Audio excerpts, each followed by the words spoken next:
So the minimum for an ethical transplantation process involves two forms of consent, or at least one of these forms of consent. Firstly, explicit consent systems.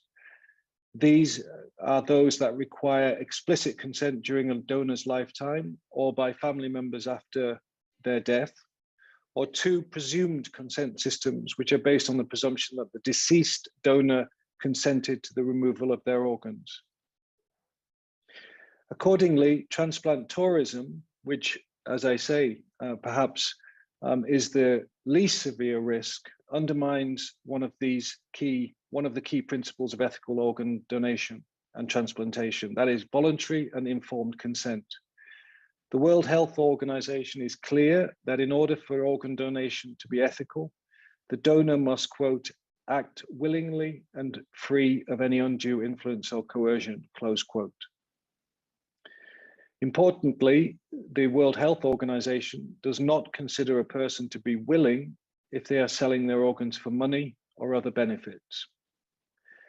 The reason for this is clear.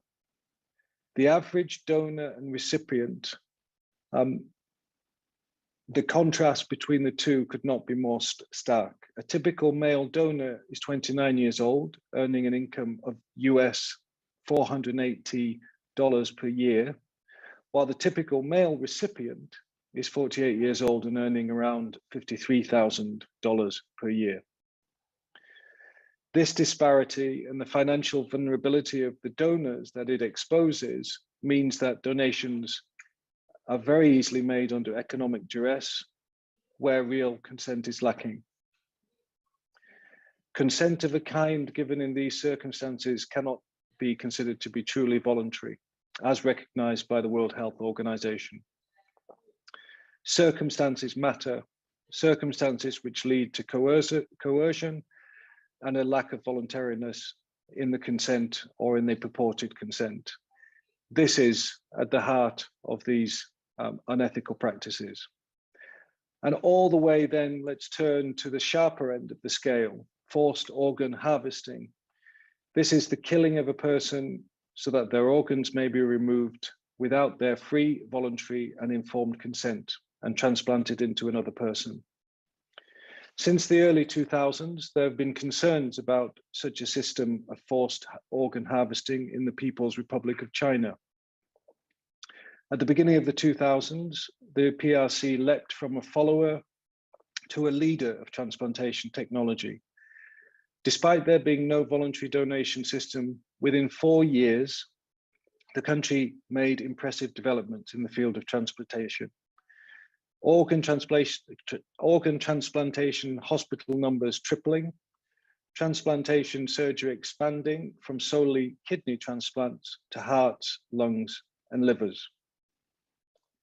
At the same time, transplant tourism and tourists were reported to have access to matched organs within a few weeks or months, while in other countries with well-established donation systems, it took years.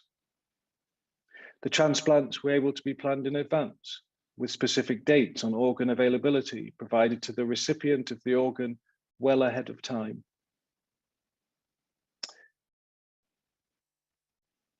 This rapid expansion and the short waiting times in which people could access organs, of course, raised grave concerns on how organs were being obtained.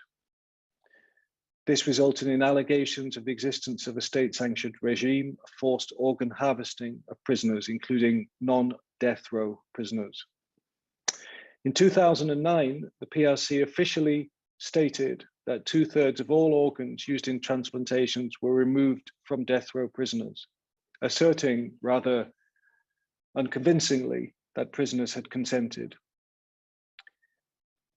However, research illustrated that organ sources had to include non-death row prisoners, including Falun Gong practitioners, as the execution of death penalty sentences declined since 2000, whilst the transplantation system continued to grow. Crucially, the timeframes also match up with the crackdown on the PRC's government on Falun Gong practitioners. For those who are not familiar with Falun Gong, Falun Gong is a spiritual practice rooted in traditional Buddhist and Taoist teachings and is centered on three core principles of truthfulness, compassion, and forbearance, which guides practitioners in daily life.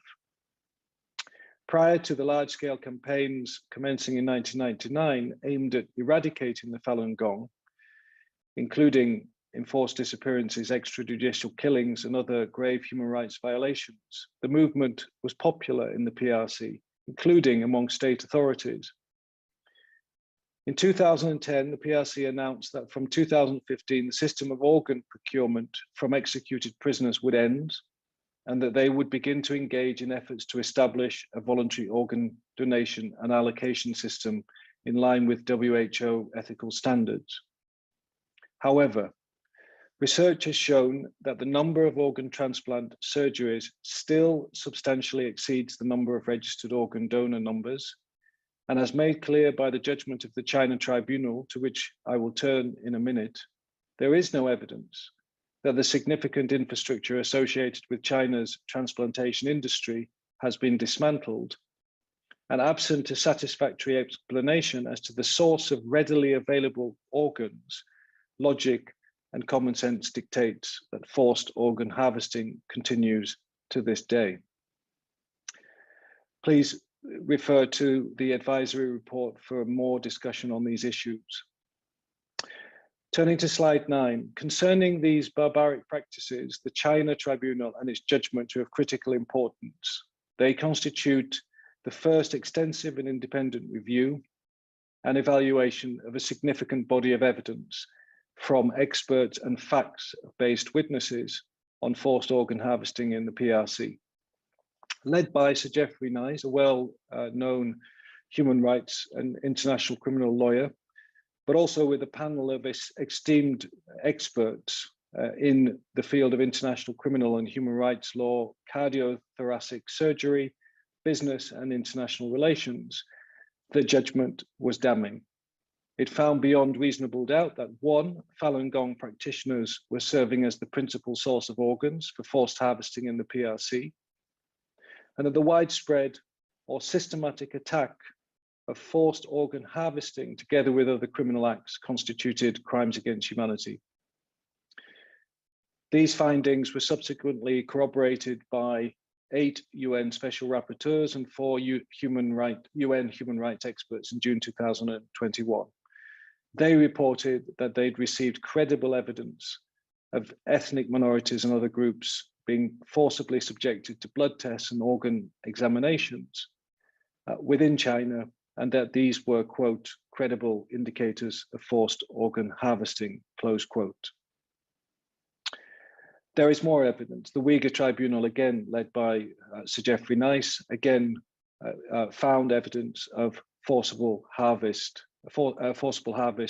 system within China, this time against Uyghur detainees.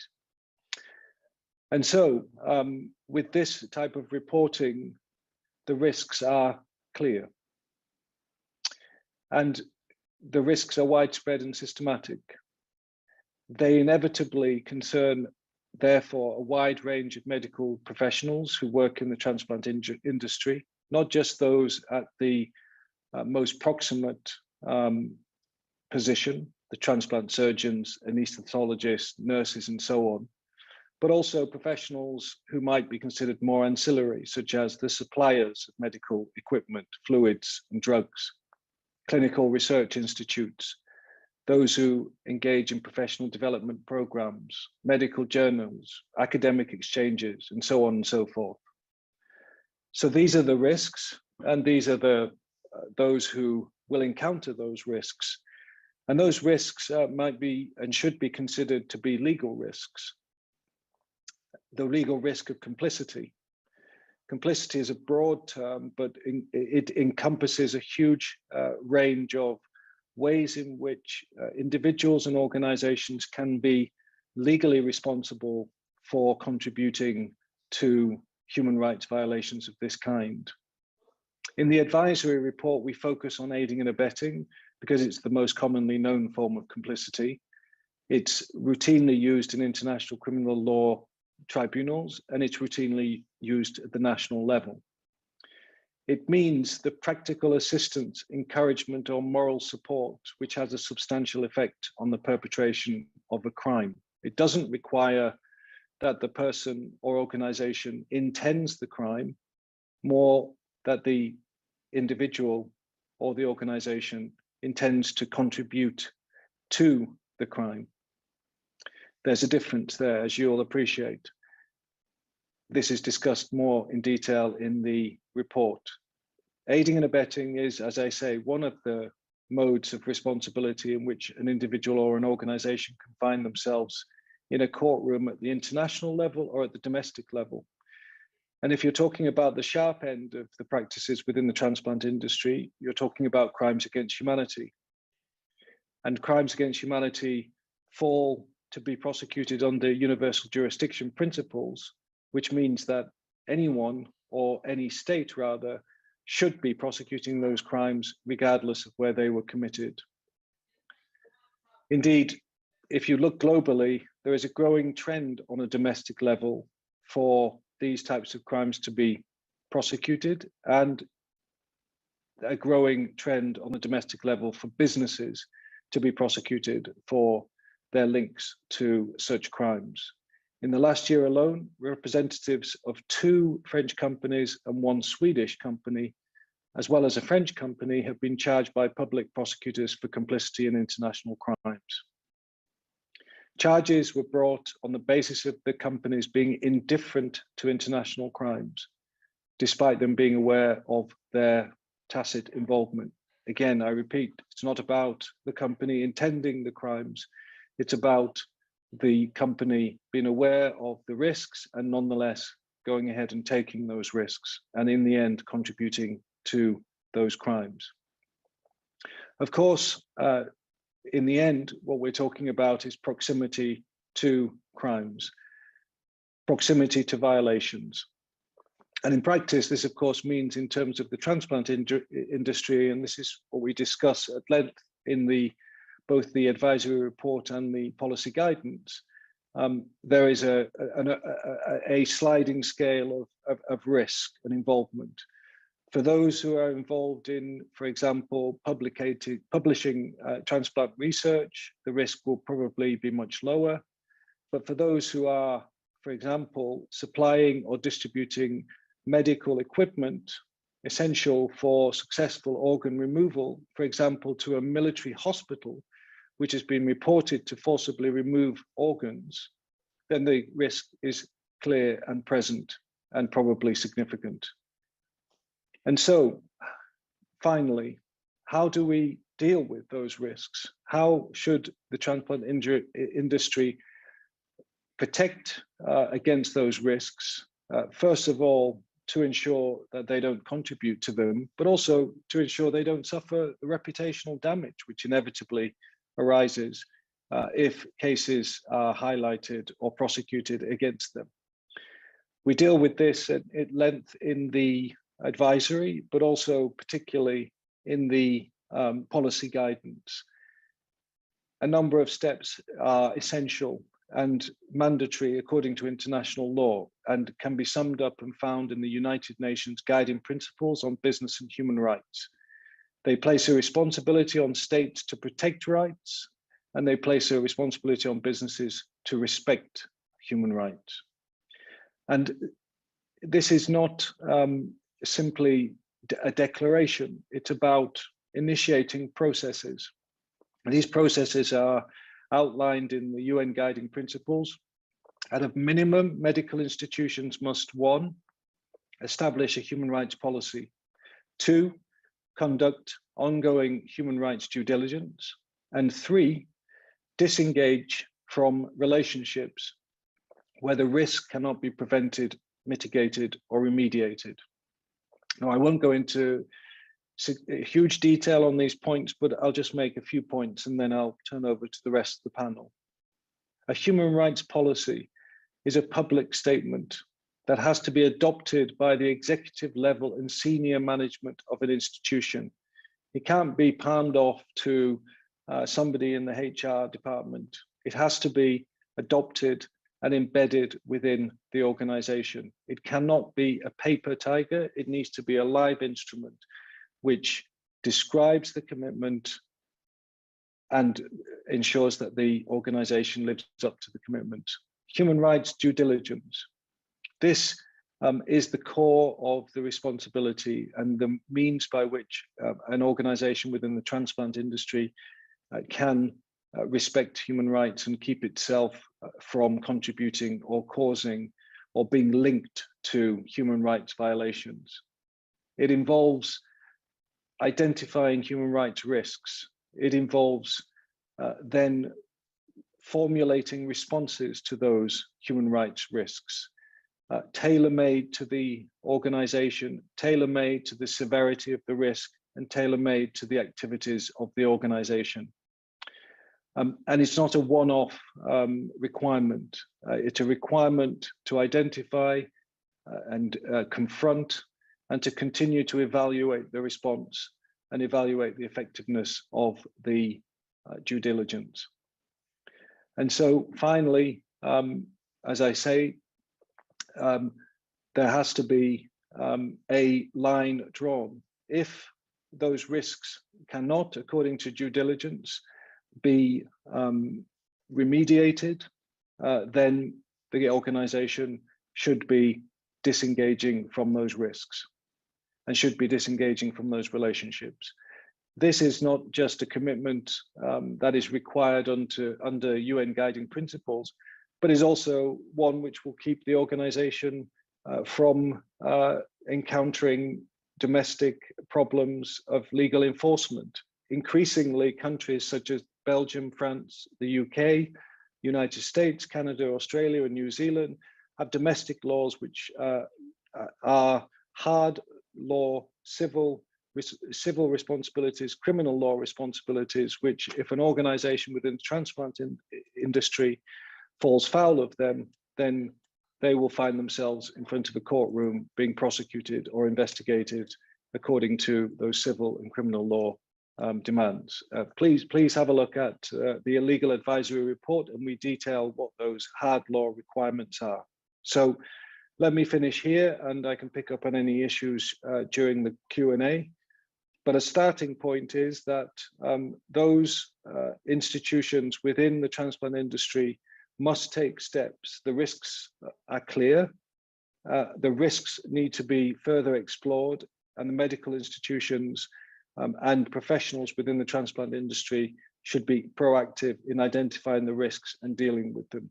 Anything less is likely to leave the industry and the organization hugely exposed. Thank you, Lara. Many thanks, Wayne, for that insightful overview of the legal advisory and policy guidance. And I think some really important points brought out there about the sliding scale of risk present in transplantation medicine, and the fact that it doesn't need to be your direct actions that create culpability, but practical assistance that understands the involvement, but nonetheless turns a blind eye. What I want to do in a minute is turn to the other panelists that we have here today and give them an opportunity to speak for a few minutes on their involvement in transplantation medicine and their interaction with these human rights risks. In that time, really good if the members of the audience could think about any questions that they have in relation to any of the comments made by our panelists, as well as any comments that were raised there by Wayne. So with that, Martin, I give you the floor. Thank you very much, Laura. Well, my background is as a pediatric cardiothoracic surgeon, and I was involved in thoracic organ transplantation from 1988 onwards. And I think it's fair to state, first of all, that transplantations always seemed to me, at least, to be one of the highest points of human generosity. People consenting for their organs to be used to save the life of someone unknown to you or largely unknown to you or your family. I was invited in 2016 to put my name forward to become a member of the China Tribunal and was honored to be appointed. And the China Tribunal was a people's tribunal created to assess and pass judgment on evidence of forced organ harvesting in Chinese detention camps. Perhaps naively, prior to that, receiving and reviewing that evidence, and despite having spent half my working lifetime being actively engaged in transplantation, I was completely unaware that these activities were going on. We'll be able to discuss that later, perhaps. But when I read and heard the evidence, it was shocking to read it, and even more so to hear in person the oral evidence of brave victims of detention and torture. It was shocking to realize that physicians must have been complicit for these actions to have taken place. And it was in many ways more shocking also to hear of the involvement of a state in such activities in a programmed way against a population of people, and the way in which relevant and necessary clinical and activity data were either withheld as state secrets or obfuscated in such a way that their full meaning could not be determined. Incidentally, all the evidence that we heard and read is available to you on www.chinatribunal.com, and later evidence to the Uyghur Tribunal at uyghurtribunal.com. I think the links will appear in the chat. Now, good medical practice relies on the sharing of relevant information and on openness and transparency of both clinical results and research data. In most countries, there's an incredibly strong ethical framework which exists, and particularly so in transplantation, to govern our activity and to protect the patients. And also simply because there are huge data needs. You have to know an awful lot about the donor and an awful lot about the recipient to make sure that that match is as good as possible. And also to develop an audit trail so that when the organ is transplanted, you can look backwards and see where the organ came from in case any diseases develop. Those ethical frameworks are fundamental and they should be maintained. Now, communication between physicians, both within and between countries, is the norm in our business, and it has fostered research and led to rapid progress, and certainly my field and myself have benefited from both. But those relationships rely on trust, transparency, and truth. And sadly, the China Tribunal identified a state and within it individuals involved in practices which were patently unethical, crimes indeed against humanity. And many organizations in all of the countries which you represent have licensing authorities, academic institutions, hospitals, and individuals who, with good intention, strike up relationships with reciprocal structures and people in China, often making money from that. These links are actively encouraged by the CCP, Chinese Communist Party policy, via what they call the United Front Work Department. Such organizations, the Tribunal concluded, the China Tribunal concluded, must recognize to the extent that our judgment revealed that they were interacting or will be interacting with a criminal state. And it's against this background that I am really pleased that the GRC has defined this outstanding framework of a rule-based approach to the interactions which organizations, be they academic, medical, corporate, should undertake in order to do appropriate due diligence and manage their relationships with either the state or the organizations within it. I'll stop there, Laura, and hand back to you. Thank you. Many thanks, Martin, for that insight and into the China Tribunal and your work in the industry. So, Julian, can I pass the floor to you?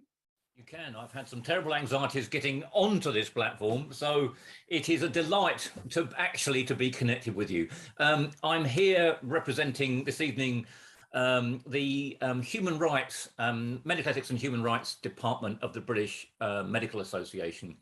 And I want to start off just making really a few basic comments that I don't think are controversial. And that is that, to start with, medicine is a morally inflected practice. The focus of medicine, the principal focus of medicine, is to bring benefits to human beings. For much of its history, medicine has not been, it's probably worth saying, particularly potent. Medicine has been said historically, it was what the doctor did largely was hold a patient's hand until sufficient time had passed to see if the patient would recover. But in the 19th century, post-Enlightenment, we saw a tremendous increase in the power, in the potency of medicine. It became effective. Knowledge of human functioning, knowledge of human ailments, knowledge of human pain systems and human responses became much, much, much more sophisticated. And obviously this led to a surge of hope that medicine would bring and continue to bring enormous human benefits. And then something happened in the 20th century. And this is where human rights and medicine came together. And what we saw in the 20th century was the moral inversion of the practice of medicine.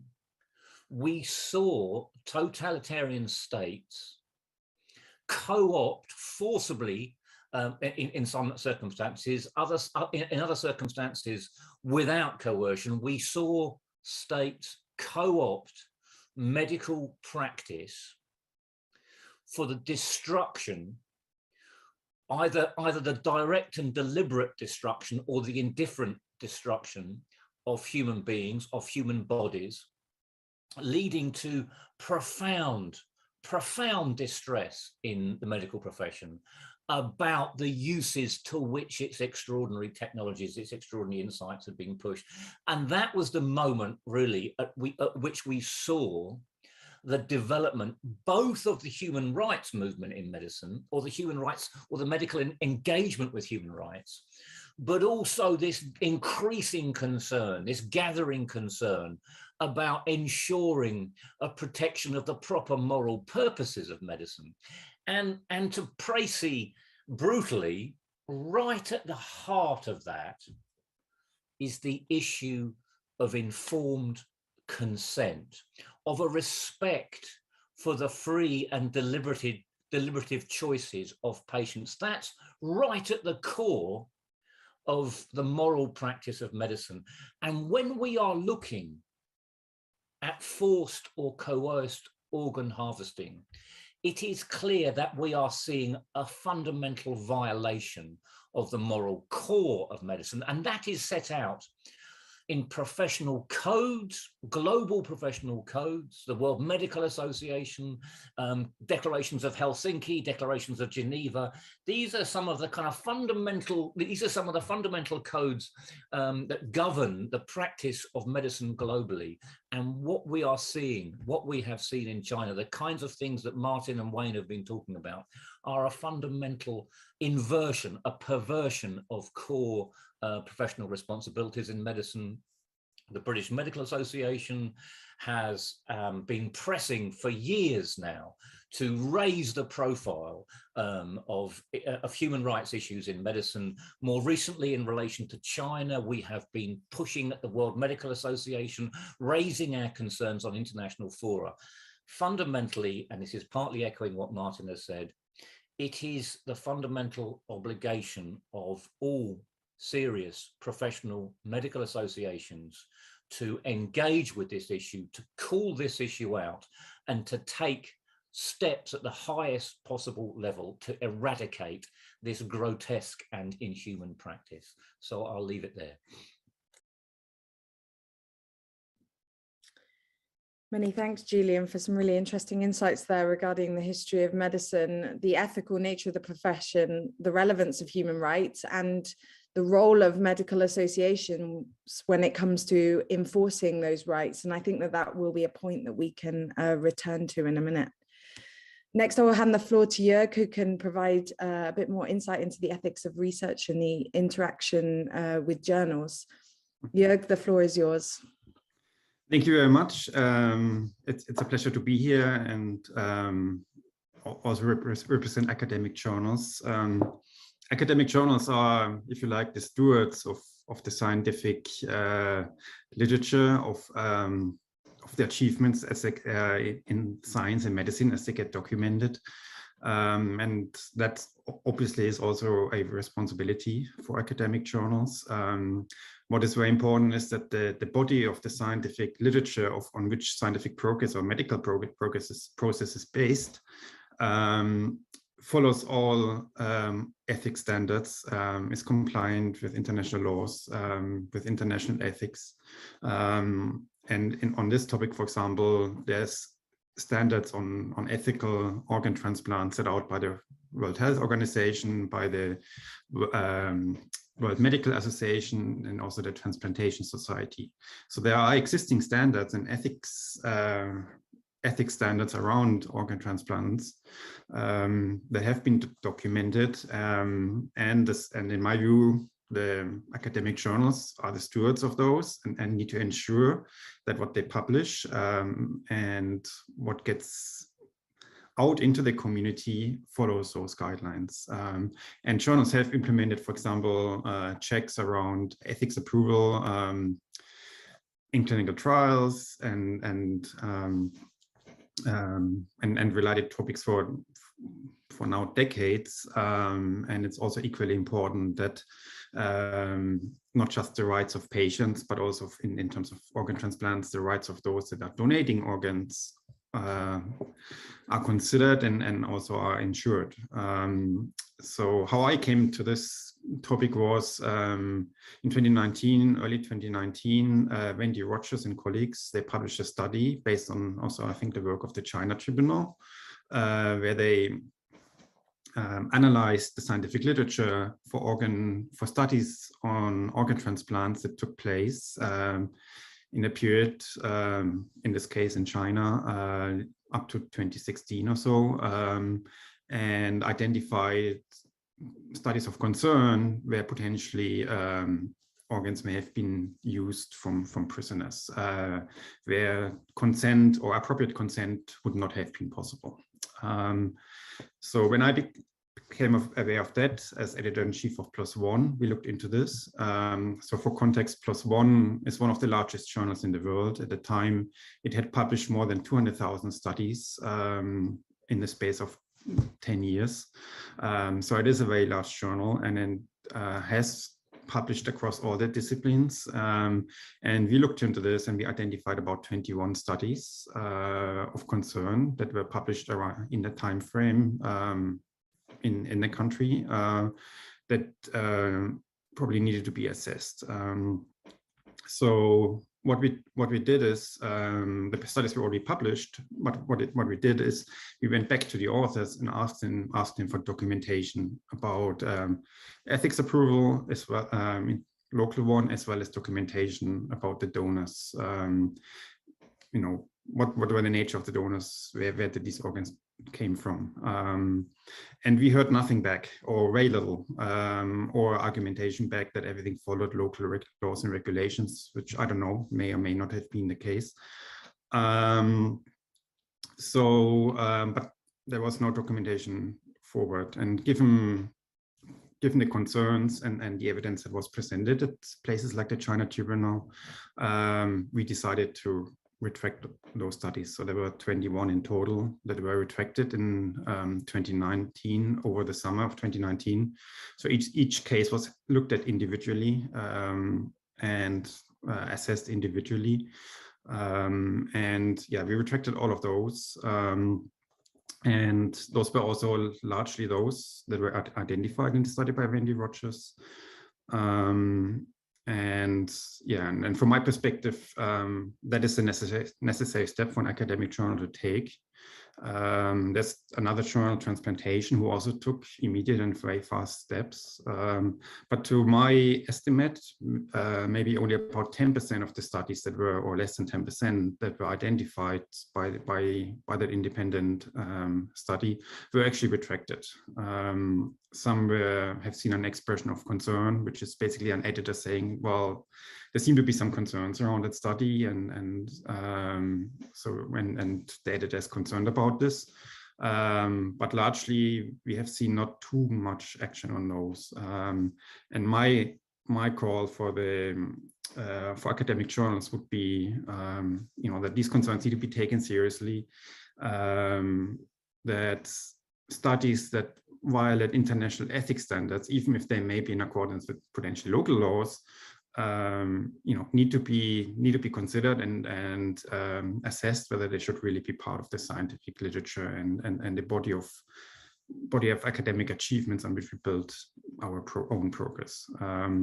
So that is a perspective where I'm coming from the academic journals, and I think academic journals have an important role. Journals are used for career progression. Publishing in a journal can be very prestigious. It's used for career progression, and journals need to make sure that ethics are maintained and that they are not supporting violations of international ethics standards. And that's just not, and this may not necessarily only be in the area of transplantation, as someone mentioned in the Q&As. There may be other subject areas where there may be similar concerns. I would agree with that. Thank you.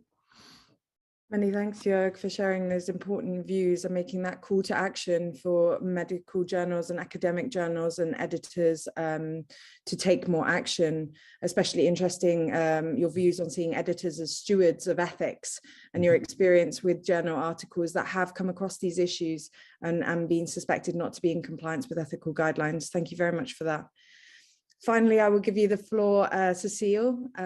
So perhaps you can speak a bit more about your role in the work of the CMA. The floor is yours. Thank you very much, and thank you for my co-panelists who have really set the stage well, and I won't repeat anything that you have said. I can tell you that I completely agree from the perspective of the Canadian Medical Association. I do want to preface my comments by saying that I happen to live 5 minutes from Parliament Hill in Ottawa, Canada, and I often see protesters who are in fact protesting on this issue. I personally and professionally did not appreciate the depth of this problem until I read the China Tribunal judgment, and I want to congratulate you for the impact that this has had.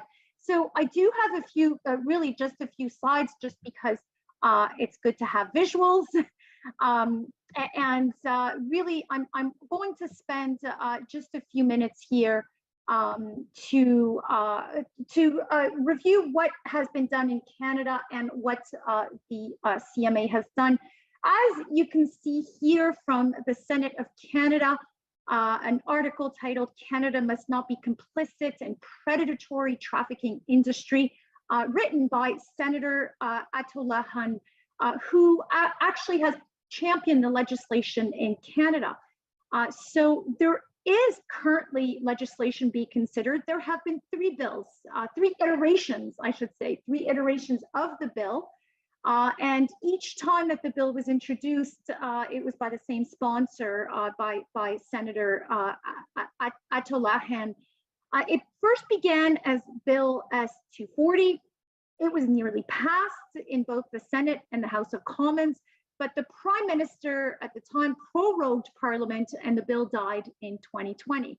In the following parliamentary session, the bill was reintroduced in the Senate as Bill 204, and at the time, the senator said, for the third time now, I've introduced a bill to make it illegal for Canadians to purchase organs without informed consent.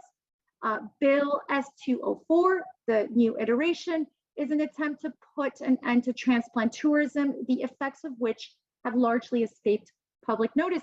And she continues at the time, this is in the second iteration of the bill, she says, my bill does not prevent Canadians from traveling abroad to receive an organ transplant through legitimate and legal means. I can appreciate the hardship Canadians face spending months or even years on organ donation waiting lists. So she does acknowledge the breadth of the problem. The bill, the second iteration of the bill, passed in the Senate, but did not make it past the second reading in the House of Commons because an election was called in August 2021, and the bill died on the order paper. So following this, leading up to where we are today, following the election in Canada, which was last October 2021, the bill was reintroduced, this time as Bill S223, and it has passed in the Senate and is currently awaiting second reading in the House of Commons. As you can see, the bill is titled An Act to Amend the Criminal Code and the Immigration and Refugee Protection Act. So as the legal advisory says, to which Wayne spoke, the amendment to the criminal code seeks to introduce a new section, which would make it an offense for patients to travel for organs, that is for transplant tourism, and for physicians to obtain and transplant an organ removed without consent, and would cover any conduct in connection with the removal of an organ without consent. And I quote here verbatim from the legal advisory, this broad wording of the provision leaves scope for transplantation physicians, nurses, and associated medical staff who train or otherwise interact with overseas medical professionals suspected of forced organ removal to commit an offense where they know that the organ was removed without consent or are reckless to the risk that it may have been removed without consent. So in addition to this, the bill also strengthens the Immigration and Refugee Act by rendering a person inadmissible to Canada if they are found to have participated in activity related to organ trafficking. So now in its third iteration, in the second reading in the House of Commons, the CMA issued a statement to essentially express that the CMA is deeply disturbed by ongoing reports of organ trafficking targeting minority populations in China, refers to both the China Tribunal and the Uyghur Tribunal that has presented compelling evidence. And we felt that it was important to actually call it out and make it real by identifying the nature of the problem. The statement goes on to say that the CMA strongly commends these actions, and then goes on to say that the CMA strongly supports this bill and urges all members of Parliament to pass this important legislation before the end of the session. We have also, as part of our advocacy efforts, sent letters to all members of Parliament saying that the National Medical Association supports this bill and firmly believes that informed consent, to your point, Julian, is a fundamental requirement for organ or tissue donation, which must be obtained before organs are taken. And you would think that today we don't need to say this, but clearly we do. Informed consent, as Julian said, is a foundational pillar of modern medicine and medical decision making. So with that, we have had several opportunities for advocacy and have said that while the CMA supports current criminal code legislation that criminalizes the coercion of organ donation, we have advocated to say that that's not enough. And that we support the proposed amendments to the Criminal Code and to the Immigration and Refugee Protection Act. And I'm going to end here by pointing to two documents that essentially ground this advocacy work. I generally would have started with our policy, but I wanted to finish with it because to us, this is really the foundation in which we anchor this work. First is the CMA Policy on Organ and Tissue Donation and Transplantation. And as part of our revision of this policy, we consulted broadly.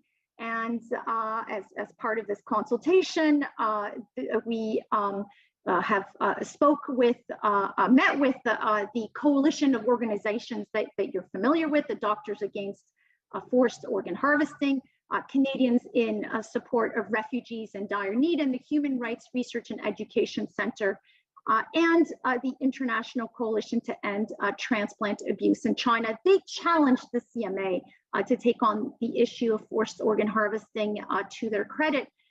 And the initiative initially was quickly supported by over 500 Canadian physicians and by a few prominent individuals, including the former Minister of Justice in Canada, Irwin Cotler, whom you may know is an international rights lawyer. And as a result, this policy clearly states that the CMA discourages Canadians from participating in organ tourism as a recipient or donor. Physicians should not take part in transplantation procedures where it is reasonable to suspect that organs have been obtained without the donor's informed consent. And I know that this is a policy and many people question whether that's sufficient, but I can tell you that as the National Medical Association, many people will point to the CMA policy to anchor their activities and initiatives. And so it does have some gravitas, so to speak. And I'm going to end here by bringing it back to the Code of Ethics, the CMA Code of Ethics and Professionalism, which are essentially the profession's Code of Ethics in Canada, the medical profession in Canada's Code of Ethics. It articulates the ethical and professional commitments and responsibilities of the medical profession. It provides standards of ethical practice to guide physicians and the profession. And it's founded on and affirms the core values and commitments of the profession and outlines responsibilities related to contemporary medical practice. As part of the core values and commitments, I do want to point your attention to the Section B, fundamental commitments of the medical profession. The first one, commitment to the well-being of the patient, that physicians must first consider the well-being of the patient, always act to benefit the patient and promote the good of the patient. One would argue that would be sufficient in guiding physicians to never participate in what all of us consider to be morally abhorrent practices, profoundly rights-violating practices.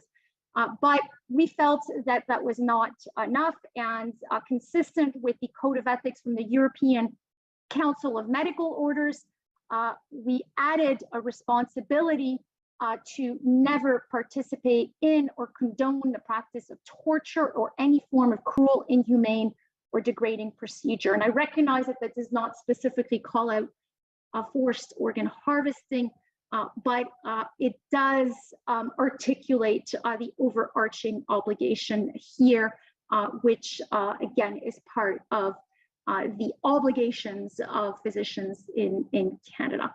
And that really is our foundation in which we anchor our work on human rights violations, and broadly and specifically on forced organ harvesting. I'll stop here. Thank you. And I have to figure out how to stop sharing my screen, and I will. Thank you. Thanks, Cecile, for sharing your views and outlining the legislative developments and challenges in Canada to address organ trafficking, transplant tourism, and forced organ harvesting, as well as the CMA's stance on these issues. Very grateful for your time. I think perhaps we'll use the last 25 minutes of this session just to answer some of those questions that are coming in from the different members of the audience. And one in particular, I want to start with. Someone asked, what are the next steps and what entity should be taking action to correct this grievous crime? China denies everything, and Lithuania is one of the few countries to take firm action. And I think that who is a really important question that I would like to ask our panelists to comment on, perhaps talking about medical associations, transplant societies, governments, regulators, and who should play the key role in rallying a profession that, according to the comments of all the panelists, there is a low awareness of these issues. So Julian, I see your hand is up. Perhaps you can start us off.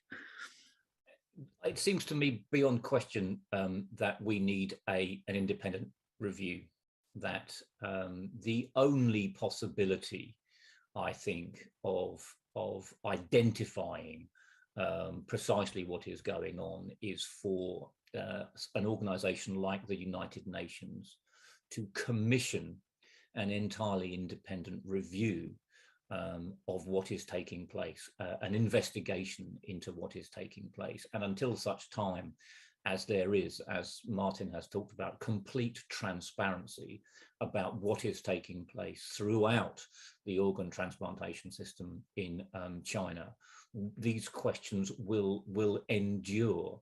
And it seems to me that we have got to look for a body of the stature and the global reach of the United Nations. But in my view, it would need to be independent of the World Health Organization, because both the UN directly and the WHO, as we know, are organizations that are vulnerable to political machination.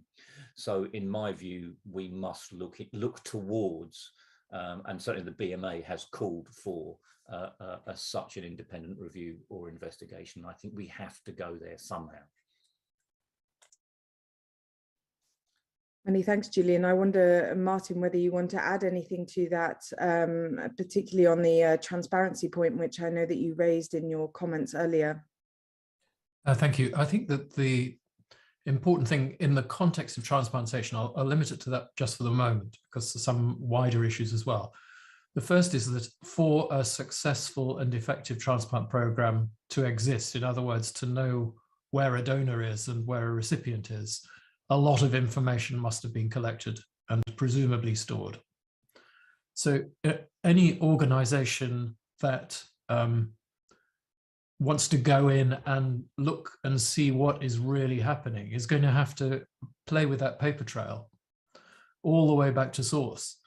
And I think everyone who's tried to get to grips with that paper trail in China has struggled enormously. And it's often held secretly.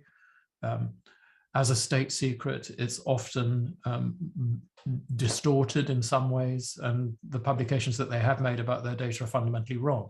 So I don't think it's going to be quite as easy for that group of people going in there to untangle all this unless they have access to all the data, which they can then cross-match with individual patient notes.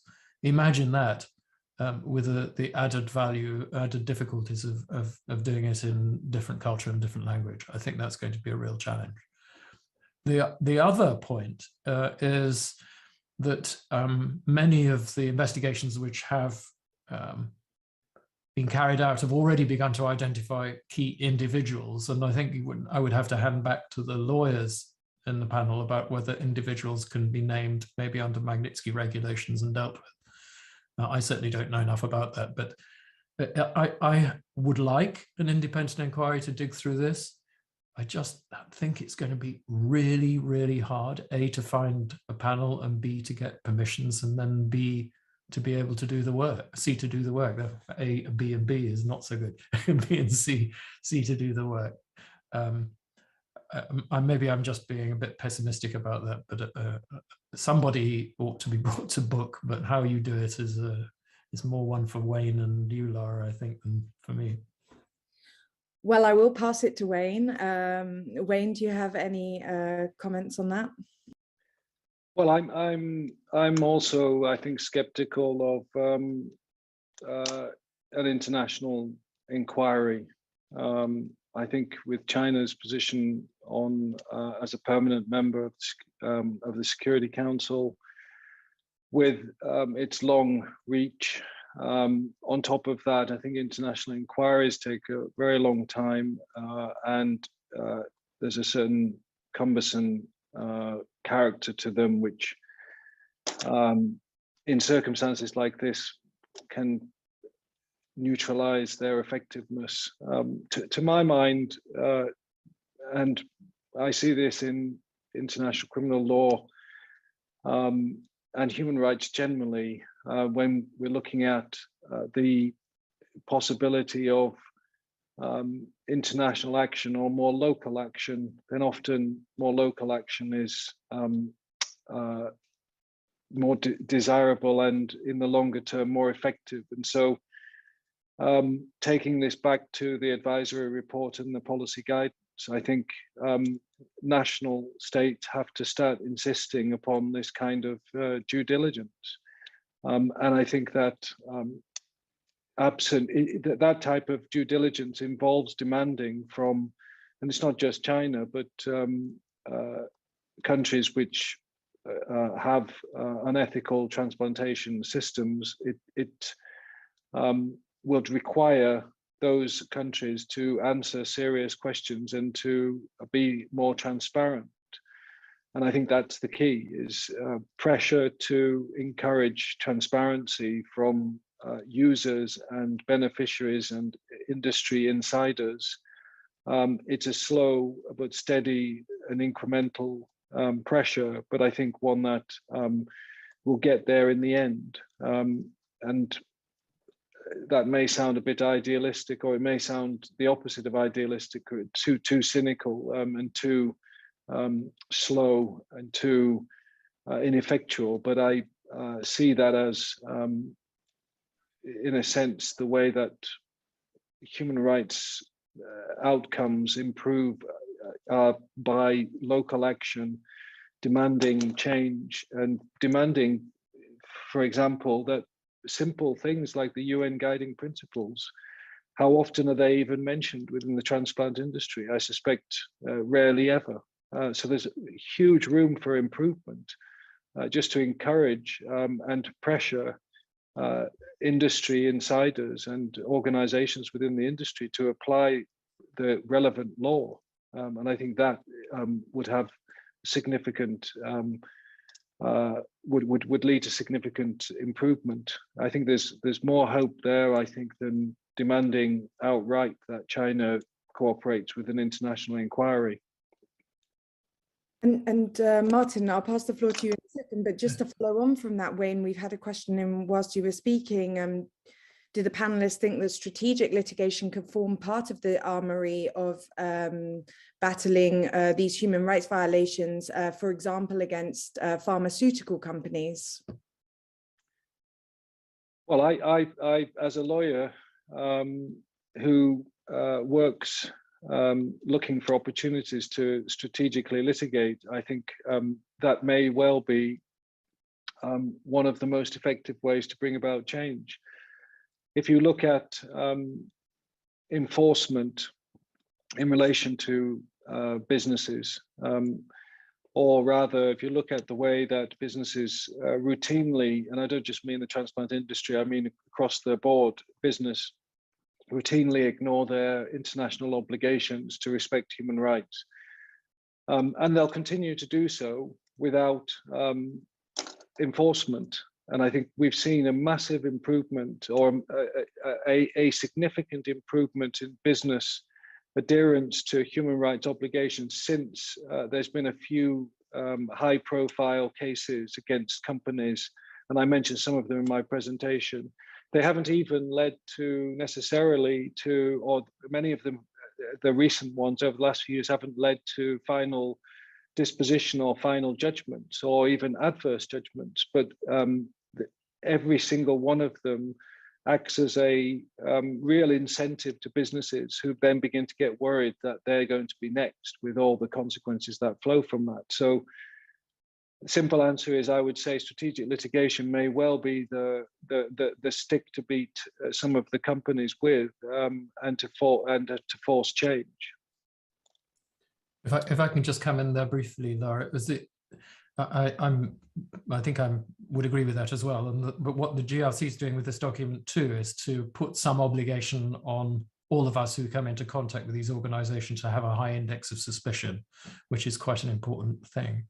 The comment also about who has influence over these organizations, certainly corporate ones, I don't think we should underestimate the change that's happened in the investment community through ESG type of investments, environment, sustainability and governance. there's been big changes in the way boards are held to account by outside investors. And I think groups like this could put a significant amount of pressure on those investors by exposing them to this information and forcing those boards to act according to your regulations. The members of the tribunal chose not to campaign because we felt the judgment should stand on its own. And I think that's quite important here, that others with your skills have to take this up and take this on, because it's not something that as individuals you can do. Many thanks. We've had a question in regarding, Julian, your mention of the Geneva Declaration. The audience member asks, in relation to the WMA's resolution on academic boycotts and sanctions, forbidding sanctioning of individual doctors for their country's political or social policies, what does the panel feel about the ethics of this, particularly with transplantation medicine or birth prevention, as was detailed in the Uyghur Tribunal? This sort of activity requires systemic involvement of specialists in planning and implementation, in contravention of the Geneva's Declaration provision not to use my medical knowledge to violate human rights and civil liberties. I know that's a long one. Does anyone have any thoughts to start us off? Julian? I mean, I would be opposed to, I think, the ordinary censure of doctors, individual doctors in the PRC. I think I'm not an expert by any means on the PRC, but those who I've spoken to suggest that there simply isn't the scope of liberties that we would ordinarily expect. So I would be reticent to move in that direction. But I think 20 years ago, I went to a meeting in Brussels about China, and we were invited before we went into this meeting to not foreground Chinese human rights abuses, but to be cooperative, to be collegiate, to engage constructively. And 20 years later, we're in a position where we have proof beyond reasonable doubt that the medical profession in China is engaged in genocidal activities. I think the collegiate approach has had its day, and it is time that we took strong action. But I would personally be wary about engaging with individual doctors. But I think the profession as a whole, the medical profession as a whole, has an obligation to engage with this issue in China. And I'm agnostic as to whether individual specialties is the way forward. I simply don't know enough about what's going on in China and the structures of medicine in China. But I think collegiality and engagement may have run its course.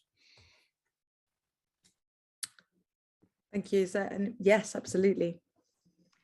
Thank you. I'll answer the question differently. I think that one could think of this as a question of the same considerations that are raised by dual loyalty. In this case, it's not necessarily a question of dual loyalty, but dual obligations. I think it's important to consider that physicians in China probably are themselves coerced into doing this. And so, you know, how much can we actually achieve of what's happening in China is really in question. And that's the case for any human rights violations internationally. But I do think that there are things that we can do in our own countries and Western countries, and encouraging and perhaps even mandating for physicians to not be complicit, not participate, or even be complicit. And that I think can have some impact. But I really think that that's where we could affect the most change. And as the National Medical Association, I think that that's really what would be within our scope. You know, once you start not participating or being complicit in these activities, it can affect some change. Clearly, it's not going to stop the practice, but I think it could certainly reduce the scope of the practice, because right now we truly are complicit without knowing it. You know, in addition to, we need to go farther than raising awareness, we need to start encouraging, like I said, perhaps even mandating. But at least from the perspective of the National Medical Association here, you know, that is what we can do. I'm not sure, you know, how much change we could affect in China, given that, you know, there's very little that can be done on so many issues in China, truly, you know, if we're actually honest with each other. So anyway, just to say, to turn this around and look at what can we do that could be effective. And I think there are a number of very tangible things that can be done that could affect change. I'll stop here. Thank you. Yeah, and may I just jump in, and that, in a sense, and I completely agree with Cecile. I think, you know, I think that's what we're trying to say, in a sense, in the policy guidance, that the starting point is to look at what we can do in terms of our own engagement with dubious transplant industry, countries, practices, and so on.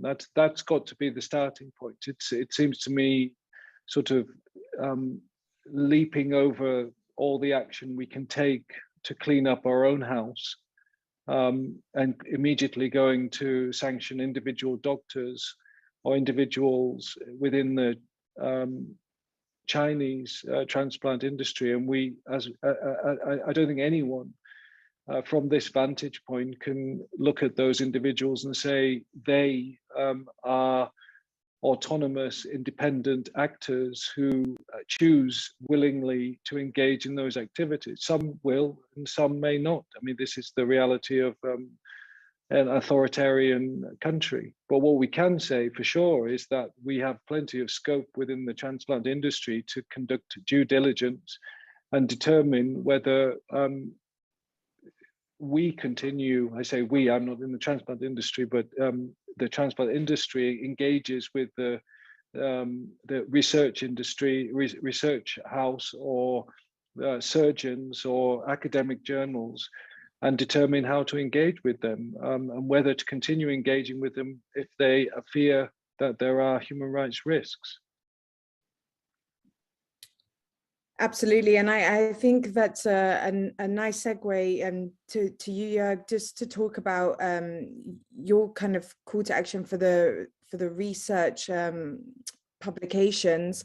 You talked about the fact that many of them have didn't even retract articles, and what would be your recommendations for other research papers that perhaps didn't take as strong a stance as Plus One did at the time of the independent assessment of those articles? Well, first of all, it's never too late. Journalists can still act, and they should act, in my view, given that the evidence is only increasing on these particular concerns, and should take a view as whether there's any documentation from authors that would support an ethical transplant, where there's mounting evidence that this was just fundamentally not the case. So journalists need to act on that.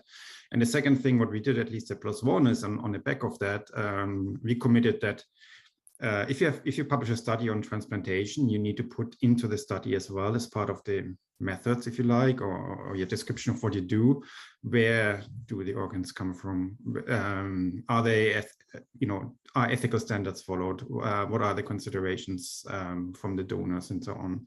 So that needs to be in the study. And then also the editors, the manuscript editors that handle these kind of submissions, they also had the liberty to ask for actual documentation, and that's for any country where they had any concern. It's not just to identify particular countries or so, but just generally speaking, there needs to be a stronger vetting, if you like, of the international ethics standards, and that's journals still need to do and can implement now for anything that's submitted, so that it doesn't even get published if there are concerns. So that would be the second step. So first of all, looking back at the literature and retract, which basically retracting means you declare that as a journal you cannot stand behind the study anymore. And the second thing is to do the appropriate vetting on any new submissions that come in to ensure that that these international ethics standards and human rights are followed. Thank you. And may I ask the other panelists, sorry, to wrap up with, from their perspective, what would be their call to action for those stakeholders that they interact with, including transplant associated entities and societies and professionals. Martin, perhaps we can start with you. And who should lead this call? Thank you.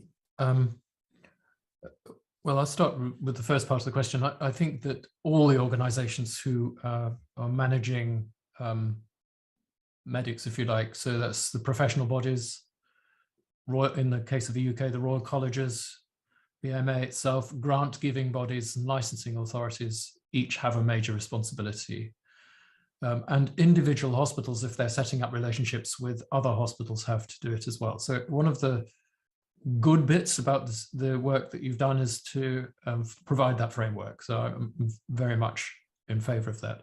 The second thing is, I mentioned the high index of suspicion. China still has hundreds of thousands of people in camps.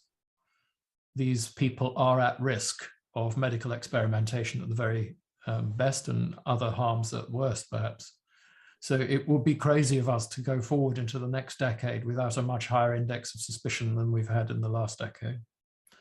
And finally, to push the point about transparency, I think I have a little bit of optimism, which I'd like to throw in, which is what the NIH have done in the United States, which is to state in terms that every body who gets money from them to do research has to publish or store and make accessible every single piece of data associated with the experiment, positive or negative.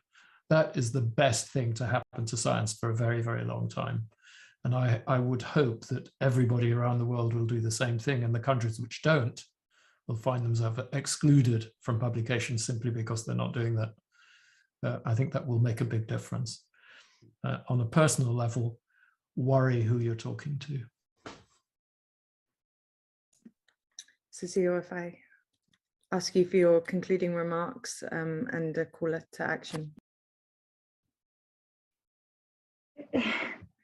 As I said, and I think as we're all saying, this is so morally abhorrent, and we know enough about this now. There is compelling evidence that there is a systematic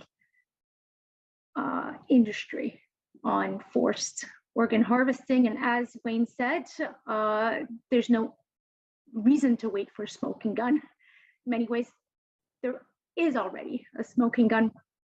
And we need to act both by raising awareness and actually taking steps that we know will affect change, even if it doesn't completely stop the practice, if we want to be honest with each other. But we can certainly curtail it in a very significant way. And I congratulate all of you for your leadership in working on this and bringing this to everyone's attention. Particularly want to congratulate the BMA's leadership on this issue. It really has been exemplary. Thank you. And Julian. Gosh, thank you, Cecile. I noticed also my colleague, Dr. John Chisholm, is in the audience, and he's the former chair of the BMA's Medical Ethics Committee and currently deputy chair of the Medical Ethics Committee, and he has been an extraordinary driving force in this. And his actions, particularly his actions in bringing these issues to the World Medical Association, have been extraordinarily effective. And I'd like to commend him on that.